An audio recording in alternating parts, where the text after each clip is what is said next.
בוקר טוב לכולם. באמת מחמם את הלב לראות אולם מלא. ולכבוד הוא לי לפתוח באופן פורמלי את הכנס השלישי לזכרה של ליאור ברנס, אשר הייתה סטודנטית אהובה בפקולטה לפסיכולוגיה במרכז שלנו, במרכז האקדמי למשפט ולעסקים, אשר חייה נקטעו ב4 בינואר 2022. על תכונותיה שמענו זה עתה.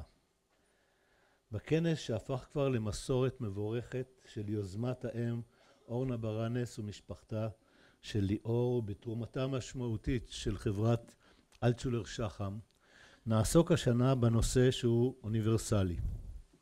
נושא מטראומה לשיקום וצמיחה. הפעם הנושא הזה הוא מאוד מאוד אקטואלי, יותר מתמיד. עוד יותר הוא מבטא התגשמות של משאלות רוב מכריע של העם, בהתחלה של תהליך החזרת החטופות והחטופים, אשר נמקים כבר 471 ימים כבני ערובה בשבי החמאס. תהליך אשר יתחיל מחר ויארך 42 ימים, ובתקווה מעולה בחששות כבדים, כאשר השלבים עליהם מוסכם ונחתם יושלמו, יחזרו כל החטופות והחטופים לחיק העם והמשפחות שלהם. קורבנות מחדל ההפקרה הבלתי נתפס של 7 באוקטובר, כאשר נחטפו כבני ערובה של החמאס, נמשך ימים ארוכים מנשוא. החטופות והחטופים לאחר טראומה קשה לעיכול, יהיו זקוקים לתהליך שיקום ארוך, מורכב וקשה. אבל תהליכי שיקום מאפיינים את מדינת ישראל מאז מלחמת העצמאות, וכל מלחמה ומבצע מוסיפה את הפצועים שלה למאזן הזקוקים לשיקום ולתקומה. מלחמת חרבות ברזל לא חורגת מהקודמות לה. כ-850 חיילות וחיילים הקריבו את נפשם, ואלפי פצועים, למעלה מ-13,000, תרמו את גורלם על מזבח המלחמה. אלפים מבין הפצועים הוגדרו קשה ואף אנושים. רבים מהם, באומץ לא יאמן, החליטו שהפציעה לא תייאש אותם, ונאבקו בכוח ההחלטה וההתמדה הנדירים לא לתת לפציעה ולנכות שלהם להכתיב את חייהם. וכאן נכנסות לתמונה מחלקות השיקום בבתי החולים בישראל. בית החולים השיקומי במרכז הרפואי שיבא בתל השומר קלט חלק גדול מהזקוקים לשיקום.